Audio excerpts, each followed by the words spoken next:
what I find quite interesting about this film is that it is kind of, it's so sci-fi, and you've got like the weird looking aliens and you've got all this thing, but you do have these kind of really poetic and kind of what I assume people would describe as Bradbury-esque kind of moments where you just suddenly think, what on earth is going on?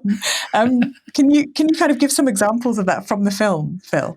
Yeah, I think there are two main examples. One is the whole desert setting of the film, and there's one particular scene where out in the desert we go up the telephone pole where these linemen are repairing the phone lines, and one of them plugs in his little handset and listens to the sound coming through the wires. Now you might think, oh, he's going to listen in on conversation, but no, it's actually sort of the sounds that the desert is making. And maybe there's somebody down that way tapping into the line, maybe there's someone down that way, but somehow the lines are singing and communicating.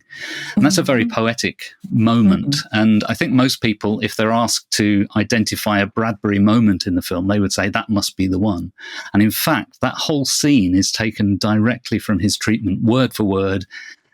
Every line of dialogue is written by Bradbury in that scene. So although he's not credited as the screenwriter, oh yeah, that's an important he point. certainly wrote that scene. Here, listen. You hear it?